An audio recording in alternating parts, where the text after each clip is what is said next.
তোমরা কে কোথায় আছো গো? এদিকে এসো। এ তো দেখছি আমারই স্বামীর লাশ। কে আমার স্বামীকে ডালিম গাছে নিচে বেঁধে রেখে গেছে? এখানে এখানে লাশ কোথা থেকে এলো? হায় আল্লাহ, এই লাশটাকে কে আনলো এখানে?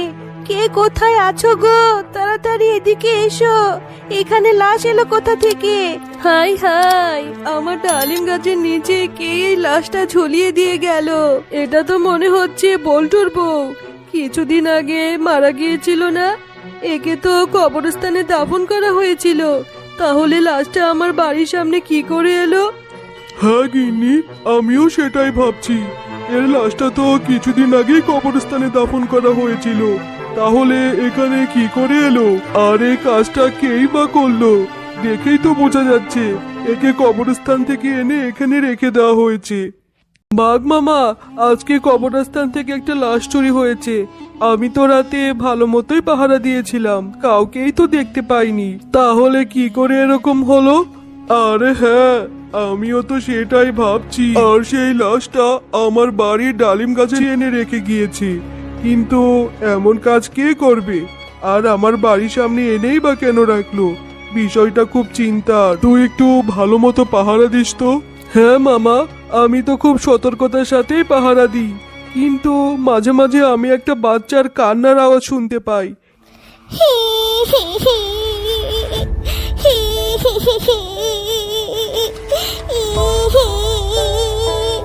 আরে, এটা সেই বাচ্চা মেয়ে না? যেই বাচ্চা মেয়ের কান্নার আওয়াজ আমি প্রতিদিন শুনতে পাই। যাই তো বাচ্চাটার কাছে গিয়ে দেখি তো কেন কাঁদছে মেয়েটি। কবরস্থানে সেই পাহারাদার বাচ্চা মেয়েটির দিকে এগিয়ে যেতে থাকে। আরে আজব তো, এখানেই তো সেই ছোট বাচ্চা মেয়েটাকে দেখলাম কাঁদতে। এখানেই তো বসে কাঁদছিল, এখন হঠাৎ করে কোথায় চলে গেল? নাকি আমি ভুল দেখলাম? হতে পারে আমার মনের ভুল।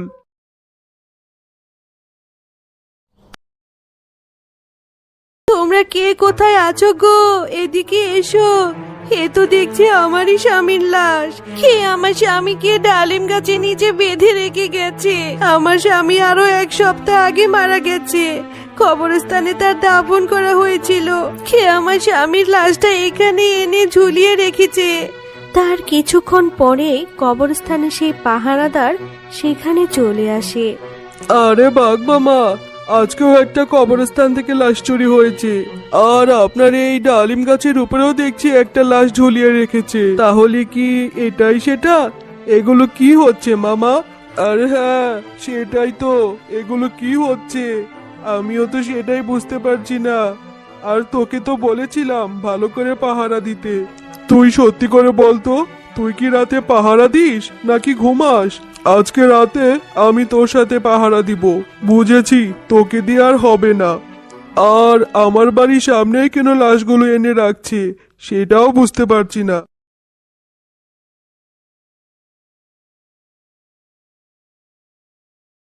হোক, আজকে লাশ চোরকে ধরেই ছাড়বো। কার এত বড় সাহস আমার সাথে এরকমটা করছে? তারা দুজন কথা বলতে বলতে হঠাৎ করেই সেখানে একজন বৃদ্ধা শিয়ালিনী চলে আসে। ও বাবা, তোমরা আমায় একটু সাহায্য করো না। আমার ছোট নাতনিটা ঘরের মধ্যে অসুস্থ হয়ে আছে। এত রাতে আমার এই ছোট নাতনিটাকে কি করে আমি হসপিটালে নেব? আমার সাথে তোমরা দুজন একটু চলো না। ছোট বাচ্চা অসুস্থ, তাহলে তো গিয়ে দেখতেই হয়। আরে হ্যাঁ বুড়িমা, আপনি আমাদেরকে আপনার সাথে নিয়ে চলুন। এরপর বাঘ মামা ও দারোয়ান মিলে বুড়ির পেছন পেছন যেতে থাকে। আর পথ যেতে যেতেই হঠাৎ করে বুড়ি উধাও হয়ে যায়। আরে বাঘ মামা, দেখলে তো বুড়িটা উধাও হয়ে চলে গেল। আমাদের সাথে এগুলো কি হচ্ছে বুঝতে পারছি না। তাড়াতাড়ি কবরস্থানে ফিরে চলো বাঘ মামা, আমার খুব ভয় করছে এখন। এরপর তারা দুজন যখন কবরস্থানে ফিরে যায়, তখন দেখে সেই বুড়িটি কবরস্থান থেকে লাশ খুঁড়ে উঠাচ্ছে। আরে বাঘ মামা, দেখেছো? এটাই তো সেই বুড়ি। বুড়িটা আমাদের ওখান থেকে ধোকা দিয়ে চলে এসে এখানে নিজের কাজ ছাড়ছে। তাহলে এই হচ্ছে আসল চোর। আরে বুড়িমা, আপনি এখানে কি করছেন? আর আপনি এই লাশগুলো নিয়ে কেনই বা আমার ডালিম গাছের সাথে ঝুলিয়ে রাখেন?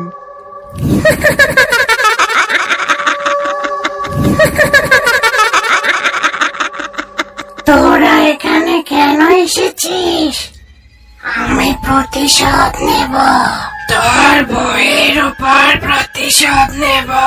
তাহলে কি তুই শুনতে চাস সেদিন কি ঘটেছিল আমার আর আমার নাতনির সাথে? শোন তাহলে, আরো 10 বছর আগের কথা। সেদিন আমার নাতনিটা তোর বইয়ের ডালিম গাছের নিচে থেকে একটা ডালিম কুড়িয়ে নিয়ে গিয়েছিল। আরে আরে, এই ছোট লোকের বাচ্চাগুলো এসে আমার গাছ থেকে ডালিম পেড়ে খাচ্ছে। এই ছোট লোকের বাচ্চা, আর কখনো আসবি আমার গাছে ডালিম খেতে? বল বল, আর কখনো আসবি? আজকে তোকে মেরেই ফেলবো। তোর এত বড় সাহস, তুই আমার ডালিম গাছ থেকে ডালিম কুড়িয়ে খাচ্ছিস? আরে, এই বাচ্চা মেয়েটাও তো দেখছি সত্যি সত্যি মরে গেল। বেশ করেছি। আর কখনো আসবি আমার গাছ থেকে ডালিম চুরি করে খেতে? কিন্তু এটাকে নিয়ে যে আমি এখন বিপদে পড়ে গেলাম। আরে, মিনাকে তো এখনো দেখতে পাচ্ছি না। কই যে গিয়েছে মেয়েটা? আমাকে বললো যে দাদিমা আমি অল্প একটু খেলা করেই চলে আসবো। যাই গিয়ে খুঁজে নিয়ে আসি।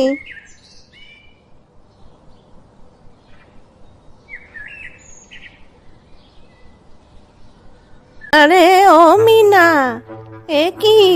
এই তো দেখছি আমার মিনা এখানে পড়ে আছে। হায় আল্লাহ, আমার মিনার কি হয়েছে গো? বাঘিনী, এটা কি করে হলো? আমার মিনা যে মরে গেছে। আমার মিনার গায়ে তো রক্ত লেগে আছে কেন? মরে গেছে, বেশ হয়েছে। তোমার নাতনিকে তো চুরি শিক্ষা দিয়েছো, চুরির। আমার ডালিম গাছ থেকে ডালিম চুরি করে খাচ্ছিল তোমার নাতনি, এই জন্য আমি ওকে উচিত শিক্ষা দিয়েছি। এখন তোমার এই মরা নাতনিকে নিয়ে এখান থেকে ভাগো তো। খবরদার বলছি, এইসব কথা যদি লোকে জানাজানি করেছো তাহলে তোমাকেও মেরে ফেলবো। এটা তুমি কি বলছো বাঘিনী? আমার নাতনিটা না হয় একটুখানি ডালিমে খেয়েছিল। তোমার ডালিমের থেকে তো আমার নাতনির জীবন অনেক বড় ছিল। তুমি কেন আমার নাতনিকে মেরে ফেললে? আমি তোমাকে পুলিশে দেব। তোমার শাস্তি হবে বাঘিনী। এই নে, এটা খুলে তোকে মেরে দিলাম। বুড়ি, তুই কিনা আমার বিচার করবি, আমাকে শাস্তি দিবি? তোর তো সাহস কম না? আরে, এদের দুটোকে তো মেরে ফেললাম, কিন্তু এখন এই লাশ দুটোকে কিভাবে লুকাবো আমি? না হলে যে সত্যি সত্যি পুলিশে ধরে নিয়ে যাবে আমাকে। এরপর তোর শয়তান বউ বাঘিনী আমাকে আর আমার নাতনিকে ওই ডালিম গাছটার নিচে পুঁতে রেখেছিল। হ্যাঁ বুড়িমা, সেটা না হয় বুঝলাম। সত্যি যদি তোমার সাথে আমার বউ এরকম করে থাকে তাহলে বড্ড ভুল করেছে। কিন্তু তুমি যেটা করছো সেটা তো দণ্ডনীয় অপরাধ। এটা অন্যায় করছো তুমি। কবরস্থান থেকে কেন লাশগুলো নিয়ে যাচ্ছ? তুমি কি চাইছো সেটা বলো তো। আমি তোর বউয়ের মৃত্যু চাইছি। আমি তোর বউকে মেরে ফেলবো। ওকে আমার হাতে তুলে দে, তোর বউকে শাস্তি দেব। আচ্ছা বুড়িমা, ঠিক আছে, তুমি যা চাইছো তাই হবে। আজকে রাতটা তুমি এই লাশটাকে ছেড়ে দাও। তুমি আমাকে কথা দাও আর কোনোদিন কখনো তুমি লাশ তুলবে না। ঠিক আছে, আমি যদি তোর বউকে শাস্তি দিতে পারি তাহলে আর কখনোই লাশ তুলব না। ঠিক আছে, কালকে সকালে তুমি আমার বাড়ির সামনে যাবে। তোমার সামনে আমার বউকে উচিত শিক্ষা দেব। দেখো তো বউ, তুমি এই বুড়িমাকে চিনতে পারছো কিনা? একদিন তুমি এই বুড়িমা এবং তার নাতনিকে মেরে ফেলেছিলে। এখন তুমিই বলো তোমার কি শাস্তি হওয়া উচিত। আর এই বুড়িমার সাথে তুমি কেন এমন অন্যায় করলে বলো। তুমি এখন বুড়িমার কাছে মাফ চাও। তোর বউকে আমার হাতে ছেড়ে দে, আমি ওকে মেরে ফেলবো। আমি ছাড়বো না তোকে, শয়তানি বাঘিনী।